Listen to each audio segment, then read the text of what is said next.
નમસ્તે મિત્રો, આપનું સ્વાગત છે યુટ્યુબ ચેનલ ગ્લીમ ઓફ ગોડમાં। આજે આપણે ગીતાજીનો 10મો અધ્યાય એટલે કે વિભૂતિ યુગનો સાર જોઈશું। મહર્ષિઓ કે દેવો મારી ઉત્પત્તિને જાણતા નથી, કેમ કે હું તેમનાથી સર્વ પ્રકારે આદિ છું। જે મને જન્મ વિનાનો અનાદિ અને મહેશ્વર રૂપે જાણે છે તે સર્વ પાપોથી છૂટે છે। પ્રાણીઓની બુદ્ધિ, જ્ઞાન, સુખ, દુઃખ વગેરે જુદા જુદા પ્રકારના ભાવો મારાથી જ થાય છે। મહર્ષિઓ, સનકાદિઓ અને મનુઓ મારા મનથી ઉત્પન્ન થયેલા છે। હું સર્વનું ઉત્પત્તિનું કારણ છું એમ સમજી પંડિતો ભજે છે। જ્ઞાનરૂપી પ્રકાશમય દીવા વડે હું પંડિતોના અજ્ઞાનરૂપી અંધકારનો નાશ કરું છું। આપ પરબ્રહ્મ, પરમધામ અને પરમ પવિત્ર છો। હે ભગવાન, આપનું સ્વરૂપ દેવો કે દાનવો જાણતા નથી। આપ પોતે જ પોતા વડે પોતાને જાણો છો। હે અર્જુન, હું સર્વ પ્રાણીઓના હૃદયમાં રહેલો આત્મા છું। હે અર્જુન, સૃષ્ટિઓનો આદિ, મધ્ય અને અંત હું જ છું। જે વસ્તુઓ ઐશ્વર્યવાળી, સુંદર, બળવાન કે પ્રાણવાન છે તે મારા જ તેજથી ઉત્પન્ન થયેલી છે એમ તું સમજ। હે અર્જુન, હું મારા એક અંશ માત્રથી સમગ્ર જગતને ધારણ કરેલી રહેલો છું। આ છે આપણા 10મા અધ્યાયનો સાર। હવે આપણે 11મા અધ્યાયનો ફળ એટલે કે તેનું મહાત્મય જોઈએ।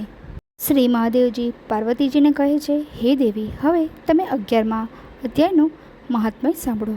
એક પુરાણા નગરમાં શિવશંકર નામનો એક બ્રાહ્મણ રહેતો હતો। તે ખેતી કરીને જીવન ગુજારો કરતો હતો। તે બ્રાહ્મણ એક દિવસ પોતાના ખેતરમાં કામ કરી રહ્યો હતો ત્યારે ત્યાં એક વટેમાર્ગુને વાઘે મારી નાખ્યો। એવામાં એ જ રસ્તે એક મહાત્મા જઈ રહ્યા હતા। તેમણે પેલા વટેમાર્ગુને મરણ પામેલો જોઈ પેલા બ્રાહ્મણને કહ્યું, તે આ માણસને કેમ ના બચાવ્યો? તું નિર્દોષ રાક્ષસ જેવો છે। હું તને શાપ આપું છું, તેથી તું રાક્ષસ થશે। વળી વધારામાં કહ્યું, એમ છતાં જો કોઈ ગીતાજીના 11મા અધ્યાયનો પાઠ કરી પાણી મંત્રી તારા પર છાંટશે તો તારો રાક્ષસ યોનિમાંથી ઉદ્ધાર થશે। શાપને કારણે રાક્ષસ બનેલો પેલો બ્રાહ્મણ ત્યાં જ રહેવા લાગ્યો અને જે કોઈ આવે તેને પકડી ખાઈ જવા લાગ્યો। એના ત્રાસથી ત્રાસી ગયેલા પાસેના ગામના લોકોએ તેને કહ્યું, એક ધર્મશાળામાં આવીને રહો। અહીં જે કોઈ આવે તેને મારી ખાજો, પણ ગામના લોકોને મારશો નહીં। રાક્ષસને આ વાત પસંદ પડી। તે તો પેલી ધર્મશાળામાં આવીને રહેવા લાગ્યો। જે કોઈ વટેમાર્ગુ ધર્મશાળામાં રાતવાસો કરવા આવે તેને મારી ખાઈ જવા લાગ્યો। એક દિવસ એ ધર્મશાળામાં એક બ્રાહ્મણ આવ્યો। તે બ્રાહ્મણને પેલા રાક્ષસે માર્યો નહીં। તેને જીવતો જોઈને ગામના લોકોને આશ્ચર્ય થયું।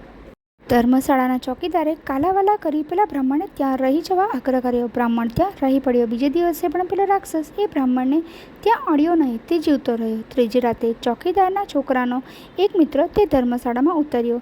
તેને બચાવવા ચોકીદારનો છોકરો ગયો। રાક્ષસે તે બંનેને મારી નાખ્યા। બીજે દિવસે સવારે ચોકીદારે પોતાના પુત્રને મરેલો જોઈ તે પોતાના દીકરાને બચાવવા હાથ જોડી રાક્ષસને કાલાવાલા કરવા લાગ્યો। રાક્ષસે ચોકીદારને કહ્યું, 3 દિવસથી જે બ્રાહ્મણ આ ધર્મશાળામાં રહ્યો છે તેને ગીતાજીના 11મા અધ્યાયનો પાઠ કરી પાણી મંત્રીને મારા પર છાંટવા કહે, એમ થતાં બધા જ મરેલા જીવતા થશે। ચોકીદારે એ પ્રમાણે કરવા બ્રાહ્મણને વિનંતી કરી।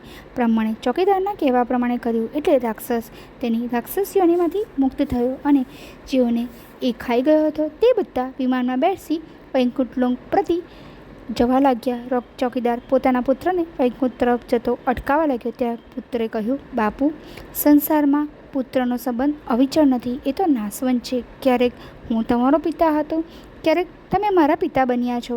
તમે આ બ્રાહ્મણ પાસે ગીતાજીનો 11મો અધ્યાય સાંભળજો, તેથી તમારો ઉદ્ધાર થશે।